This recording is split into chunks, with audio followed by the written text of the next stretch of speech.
ভগবান শ্রীকৃষ্ণ বলেছেন কলিযুগের শেষটা কেমন হবে, এই যুগে মানুষের কি কি ঘোর পাপ জমে ধ্বংস ডেকে আনবে, কেন এই যুগকে বলা হয়েছে সবচেয়ে ভয়ঙ্কর যুগ, আর এই কলিযুগের মানুষ কেমন হবে, তাদের স্বভাব, আচরণ, চিন্তা, কর্ম সবকিছুই কিভাবে বদলে যাবে, এবং সেই 5টি ভয়ঙ্কর সংকেত যা দেখে বুঝবেন পৃথিবী এসে দাঁড়িয়েছে ধ্বংসের একদম দরজায়।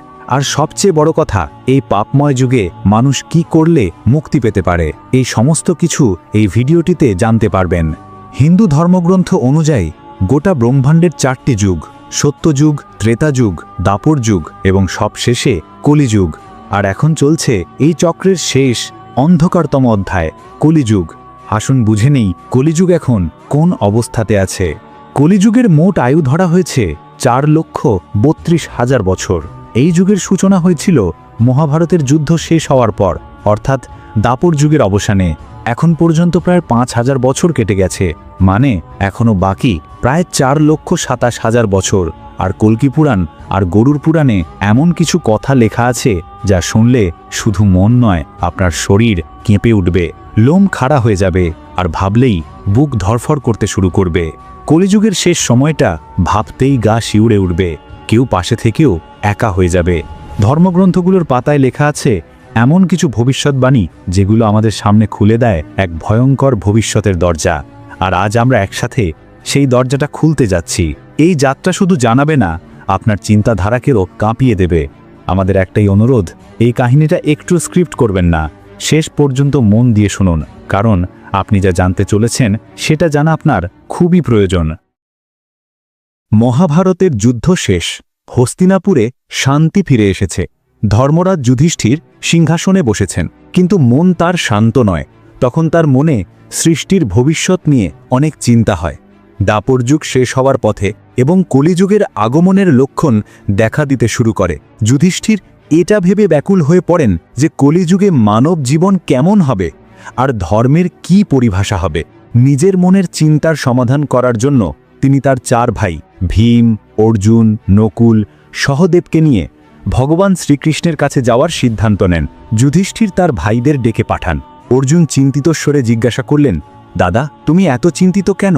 কোনো শত্রু কি আমাদের রাজ্য আক্রমণ করার সাহস করেছে? যদি তা হয় তাহলে আমাকে অনুমতি দিন, আমি এখনই গিয়ে তাদের সবাইকে ধ্বংস করে দেব। যুধিষ্ঠির একটা দীর্ঘশ্বাস ফেলে বললেন, প্রিয় অর্জুন, আমি তোমার পরাক্রম সম্পর্কে ভালোভাবে অবগত। এই পৃথিবীর কোনো রাজা হস্তিনাপুরে আক্রমণ করার কথাও ভাবতে সাহস করতে পারে না। কিন্তু আমার ভয় কোনো বাইরের শত্রুকে নিয়ে নয়, আমার ভয় সেই সময়কে নিয়ে যে সময় ধেয়ে আসছে আমাদেরই দিকে। ভীম, যিনি সর্বদা তার বড় দাদার চিন্তাকে ভাগ করে নিতেন, তিনি বললেন, তাহলে ব্যাপারটা কি? তোমাকে এত চিন্তিত দেখে আমাদের মাঝেও অস্থিরতা তৈরি হচ্ছে। দয়া করে আমাদের দ্রুত বলুন, আমরা কোন সংকটের মুখোমুখি হচ্ছি?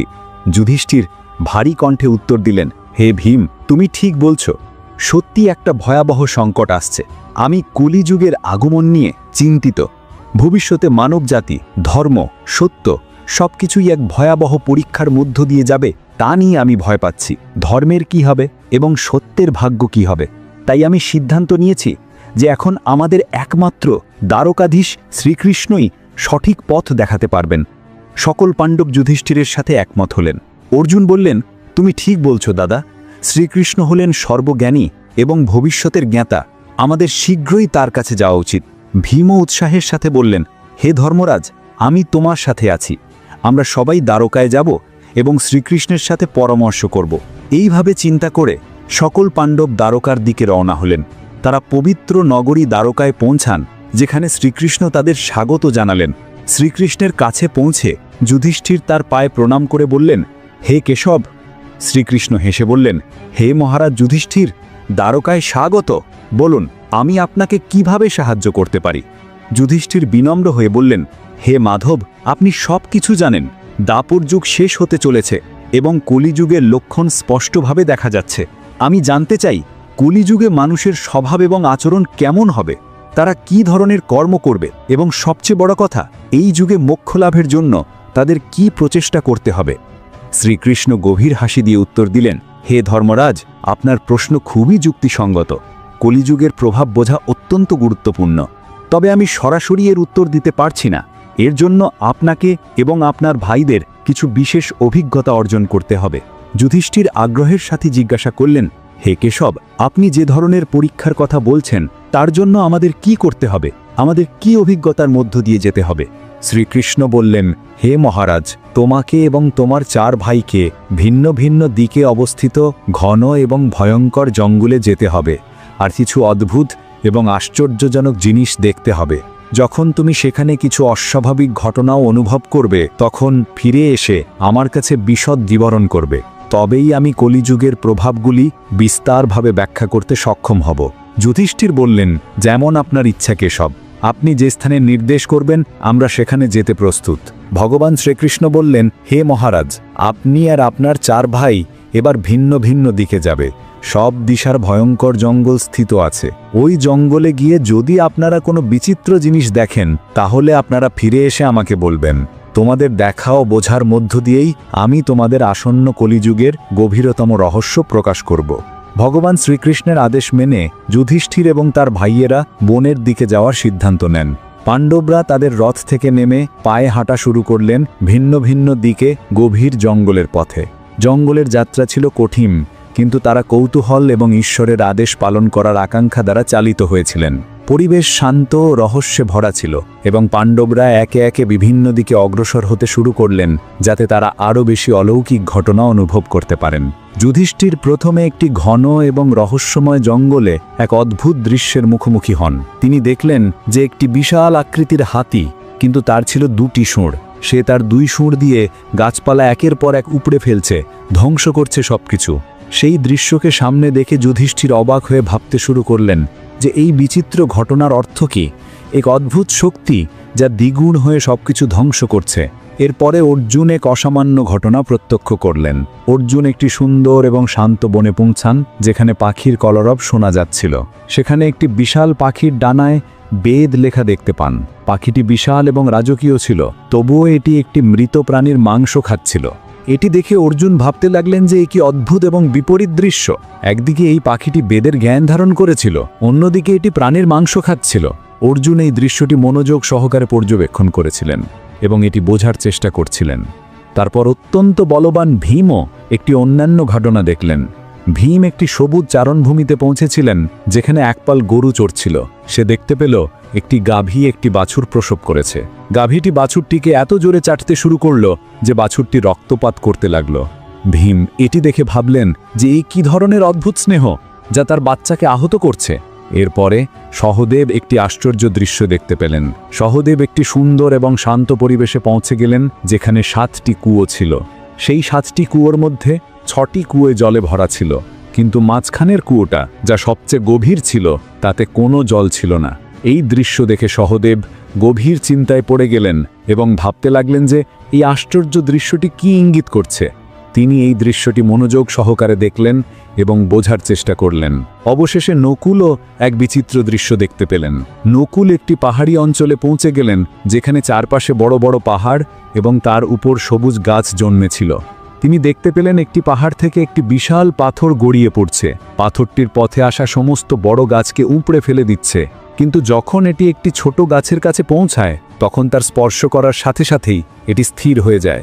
নকুল এই ঘটনায় হতবাক হয়ে গেলেন এবং ভাবতে লাগলেন যে এই ছোট গাছটি কিভাবে এত শক্তিশালী হতে পারে। তিনি এই দৃশ্যটি মনোযোগ সহকারে পর্যবেক্ষণ করলেন এবং বোঝার চেষ্টা করলেন। সন্ধ্যা ঘনিয়ে আসার সাথে সাথে 5 ভাই বন থেকে ফিরে এসে ভগবান শ্রীকৃষ্ণের কাছে গেলেন। তারা সকলেই তাদের অভিজ্ঞতা ভাগ করে নিতে আগ্রহী ছিলেন। যুধিষ্ঠির প্রথমেই বললেন, হে প্রভু, আমি একটি বিশাল আকৃতির হাতি দেখেছি, যার 2টি শুঁড় ছিল। সেই 2 দিকে গাছ উপড়ে ফেলে দিচ্ছে। এই দৃশ্য দেখে আমি খুব অবাক হয়েছি। তখন ভগবান শ্রীকৃষ্ণ হেসে বললেন, ধর্মরাজ, তুমি যা দেখেছ তা ভবিষ্যতের শাসকের প্রতীক। এই হাতির 2 শুঁড়ের অর্থ হল তাদের দ্বৈত চরিত্র। কলিযুগে এমন মানুষ ক্ষমতায় আসবে যারা উভয় দিক থেকে শোষণ করবে। তারা একদিকে তাদের প্রজাদের কাছ থেকে সেবা এবং ভক্তি দাবি করবে, এবং অন্যদিকে তারা তাদের স্বার্থের জন্য তাদের ওপর অন্যায়, অবিচার ও শোষণ করবে। তারা ধর্মের মুখোশ পরে সৎ সাজবে, কিন্তু ভেতরে ভেতরে থাকবে স্বার্থপরতা, লোভ। এই হলো কলিযুগের এক ভয়ানক রূপ, যেখানে শাসকরা মুখে ধর্ম বলবে অথচ কার্যকলাপে থাকবে অধর্ম। অর্জুন ধীর স্বরে বললেন, প্রভু, আমি এক বিশাল পাখি দেখেছি, তার ডানাগুলিতে বেদের শ্লোক লেখা ছিল, কিন্তু সেই পাখিটি মৃত ব্যক্তির মাংস খাচ্ছিল। এই দৃশ্যটি আমার জন্য অত্যন্ত বিচিত্র ছিল। গভীর চিন্তায় ডুবে শ্রীকৃষ্ণ বললেন, অর্জুন, তুমি যে পাখিকে দেখেছ সে হলো এই যুগের তথাকথিত পণ্ডিত বা জ্ঞানীদের প্রতীক। তারা মুখে বলবে বেদের কথা, নীতির কথা, আধ্যাত্মিকতার কথা, কিন্তু তাদের হৃদয় থাকবে অপবিত্র ও লোভে পূর্ণ। তারা মৃতদের নামে সম্পদ অর্জন করবে। এই ধরনের পণ্ডিতরা ধর্ম এবং বেদকে কেবল তাদের নিজস্ব সুবিধার জন্য ব্যবহার করবে। তারা কেবল সেই সময়ের জন্য অপেক্ষা করবে যখন একজন ধনী ব্যক্তি মারা যাবে এবং তার সম্পত্তি তার হয়ে যাবে। এই যুগে ধর্মের নামেও প্রতারণা থাকবে। ভীম গম্ভীর গলায় বললেন, প্রভু, আমি দেখলাম একটি গাভী তার বাছুরকে এত জোরে চাটছিল যে বাছুরটির শরীর রক্তাক্ত হয়ে গেল। আমি অবাক হয়ে ভাবলাম, এ কি মাতৃত্ব! এই দৃশ্যটি আমার কাছে খুবই অদ্ভুত লেগেছিল। শ্রীকৃষ্ণ বললেন, হে ভীম, তুমি এক গভীর সত্য দেখেছ। কলিযুগের মা বাবা তাদের সন্তানদের প্রতি এত ভালোবাসা এবং স্নেহে অন্ধ হয়ে যাবে যে তারা তাদের বিকাশের পথে বাধা সৃষ্টি করবেন। অতিরিক্ত স্নেহ এবং সুরক্ষার কারণে শিশুরা আত্মনির্ভরশীল হতে পারবে না এবং জীবনে এগিয়ে যাওয়ার পরিবর্তে তারা আসক্তি এবং মায়ার জালে আটকে পড়বে। বাবা মায়ের ভালোবাসা তাদের সন্তানদের জন্য বাধা হয়ে দাঁড়াবে এবং আত্মনির্ভরশীল হওয়ার পরিবর্তে শিশুরা দুর্বল হয়ে পড়বে। সহদেব শান্ত গলায় বললেন, প্রভু, আমি 7টি কুয়োর আশ্চর্য দৃশ্য দেখলাম। 6টি কুয়ো জলে ভরা ছিল, কিন্তু মাঝখানের কুয়োটি সবচেয়ে গভীর ছিল, তবুও সেটি সম্পূর্ণ শুকিয়ে গিয়েছিল। এই দৃশ্যটি আমার কাছে খুবই অদ্ভুত মনে হয়েছিল। শ্রীকৃষ্ণ ধীরে ধীরে উত্তর দিলেন, সহদেব, এই কথাগুলি হলো মানুষের হৃদয়। 6টি কুয়ো যেভাবে ভরা ছিল, ঠিক সেভাবে কলিযুগে এমন কিছু মানুষ আছে যারা জাঁকজমকপূর্ণভাবে ধনী ও সমৃদ্ধ হবে। তারা প্রচুর উৎসব অনুষ্ঠানে সম্পদ ব্যয় করবে, কিন্তু তাদের আশেপাশে ক্ষুধার্ত ও তৃষ্ণার্ত মানুষের দিকে তাকানোর প্রয়োজন মনে করবে না। তারা কেবল তাদের স্বার্থপরতা এবং আনন্দের জন্য অর্থ ব্যবহার করবে এবং অন্যের দুঃখের কথা চিন্তা করবে না। এটি স্বার্থপরতা এবং উদাসীনতার যুগ হবে, যেখানে অর্থের প্রকৃত ব্যবহার হবে না। অবশেষে নকুল বললেন, প্রভু, আমি দেখেছি এক বিশাল পাহাড়ের পাথর গা বেয়ে নেমে আসছে। পাথরটি বড় বড় গাছগুলোকে উপড়ে ফেলে দিচ্ছিল, কিন্তু যখনই এটি একটি ছোট গাছের কাছে পৌঁছল তখনই পাথরটি স্থির হয়ে গেল। এই দৃশ্যটি আমার কাছে অত্যন্ত আশ্চর্যজনক ছিল। শ্রীকৃষ্ণ গম্ভীর স্বরে উত্তর দিলেন, নকুল, কলিযুগে মানুষের পতন প্রচুর ধন সম্পদ দ্বারা থামানো যাবে না। কেবল বস্তুগত আরাম আয়েশ দ্বারা তার জীবন উপড়ে ফেলা যাবে। কিন্তু যদি একজন মানুষ ঈশ্বরের নাম এবং শুদ্ধ ভক্তির হৃদয়ে ধারণ করে, তবেই সে পতনের পথ থেকে বাঁচতে পারবে। হরিনামের একটি ছোট গাছও জীবন টিকিয়ে রাখতে পারে, যখন সম্পদ এবং শক্তির মতন বিশাল গাছও রক্ষা করতে পারবে না। এটাই হবে কলিযুগের সত্য। ভগবান শ্রীকৃষ্ণের এই উত্তর শুনে পঞ্চপাণ্ডব গভীর চিন্তায় পড়ে গেলেন। আর তারা কলিযুগের ভবিষ্যতের এক ঝলক দেখেছিলেন এবং বুঝতে পেরেছিলেন যে এই যুগে মানুষের প্রকৃতি এবং আচরণ কিভাবে পরিবর্তিত হবে। তারা আরও বুঝতে পেরেছিলেন যে এই যুগে ধর্ম এবং সত্য অনুসরণ করা কতটা কঠিন হবে, কিন্তু যদি তারা শুদ্ধ ভক্তি এবং ঈশ্বরের নামের আশ্রয় নেন, তাহলে তারা অবশ্যই এই পতনকে এড়িয়ে যেতে পারবেন। এরপরে পিতামহ ভীষ্ম আরও বলেছিলেন, কলিযুগে ধর্ম একজন মহাপুরুষ। তিনি কলিযুগ সম্পর্কে কিছু ভবিষ্যৎবাণী করেছিলেন। তিনি বলেছিলেন যে কলিযুগে মানুষ তাদের পিতামাতার সেবা করবে না। সম্পদের লোভে তারা তাদের পিতামাতাকে ঘর থেকে বের করে দেবে এবং কামনা বাসনায় লিপ্ত থাকবে। মানুষ অন্য নারীদের প্রতি কুদৃষ্টি ফেলবে এবং সর্বদা কামে পরিপূর্ণ থাকবে। এই কথা শুনে পাণ্ডবেরা এই ভয়ঙ্কর কলিযুগের গভীর আভাস পেয়েছিলেন এবং বুঝতে পেরেছিলেন যে এই কলিযুগ মানবতার পতন কতটা গভীর হতে পারে। তারা আরও শিখেছিলেন যে কেবল ধার্মিকতা এবং সত্যের পথ অনুসরণ করে তারা এই যুগের অসুবিধাগুলির মুখোমুখি হবে। গরুড় পুরাণেও কলিযুগের সমাপ্তির বর্ণনা রয়েছে। গরুড় পুরাণে ভগবান শ্রীকৃষ্ণ কলিযুগের সমাপ্তির লক্ষণ বর্ণনা করেছেন। একবার গরুড়জি ভগবান শ্রীকৃষ্ণকে জিজ্ঞাসা করেছিলেন, হে প্রভু, কলিযুগকে 4 যুগের মধ্যে সবচেয়ে ভয়ঙ্কর এবং জ্বলন্ত বলে মনে করা হয়। এই যুগ কিভাবে শেষ হবে এবং এর শেষে কি কি লক্ষণ দেখা যাবে? শ্রীকৃষ্ণ গরুড়জির দিকে তাকিয়ে উত্তর দিলেন, হে গরুড়, কলিযুগের সমাপ্তি অত্যন্ত ভয়াবহ এবং ধ্বংসাত্মক হবে। যখন পৃথিবীতে এই লক্ষণগুলি দেখা দিতে শুরু করবে, তখন বুঝতে হবে কলিযুগের সমাপ্তির নিকটবর্তী। পৃথিবীর সমাপ্তি এসে গেছে এবং এখন পৃথিবীর এক মহাপ্রলয়ের সাথে শেষ হবে। প্রথম লক্ষণ, ভগবান শ্রীকৃষ্ণ প্রথমে ঘোষণা করেছিলেন যে কলিযুগের শেষে মানুষের আয়ু মাত্র 20 বছর হয়ে যাবে। এই সংকেতটি এর কথার প্রতীক হবে যে মানব শরীর অত্যন্ত দুর্বল এবং নির্বল হয়ে যাবে। যখন একজন ব্যক্তির বয়স মাত্র 12 বছর হবে তখন তাদের চুল সাদা হয়ে যাবে এবং তাদের শরীর কুঁচকে যাবে। এই চিহ্নটি কলিযুগের মানুষের শারীরিক ও মানসিক শক্তি সম্পন্ন অবক্ষয়ের প্রতীক। তদুপরি সেই সময়ের মহিলারা 8 থেকে 9 বছর বয়সে সন্তান জন্ম দেওয়া শুরু করবে। এই পরিস্থিতি সমাজের একটি অস্বাভাবিক এবং ভারসাম্যহীন অবস্থার ইঙ্গিত দেয়। মহিলাদের শরীর অত্যন্ত পাতলা এবং ছোট হয়ে যাবে, তবে তাদের খাদ্যের আকাঙ্ক্ষা অত্যাধিক হবে। তারা কম সন্তান জন্ম দেবে এবং অত্যন্ত ক্রোধী মেজাজের হবে। তারা তাদের সন্তানদের লালন পালন করতে অক্ষম হবে। তারা সমাজে বিশৃঙ্খলা ও অসন্তোষের পরিবেশ তৈরি করবে। দ্বিতীয় লক্ষণটি ভগবান শ্রীকৃষ্ণ দেওয়ার সময় বলেছিলেন যে কলিযুগের শেষে পতিব্রতা স্ত্রী কোথাও দেখা যাবে না। একটি স্ত্রীর একাধিক পুরুষের সাথে বিবাহ হবে। এই পরিস্থিতি নীতি ও সদাচরের হ্রাস হওয়ার প্রতীক হবে। অধিকাংশ মানুষ পূজা পাঠ, শ্রাদ্ধ, অন্ত্যেষ্টিক্রিয়া, মাথা মুন্ডন এবং বিবাহের মতো ধার্মিক ও সাংস্কৃতিক কার্যকলাপ পরিত্যাগ করবে। জলের অভাবে মানুষ স্নান করবে না এবং অপবিত্র থাকবে। কলিযুগের শেষে মানুষ কেবল আমিষ খাবার খাবে এবং সাত্ত্বিক খাবার খাবে না।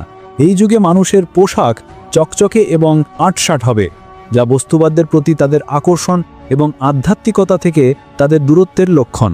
তৃতীয় লক্ষণ, ভগবান শ্রীকৃষ্ণ ভবিষ্যৎবাণী করেছিলেন যে কলিযুগের শেষে গাছগুলি ফল ধরা বন্ধ করে দেবে। সমস্ত গাছ নিষ্ফল হয়ে যাবে এবং মহাবিশ্বের সর্বত্র শমী গাছ দৃশ্যমান হবে। মানুষ নিরামিষ ভোজ ত্যাগ করবে এবং কেবল আমিষ খাবার খাবে।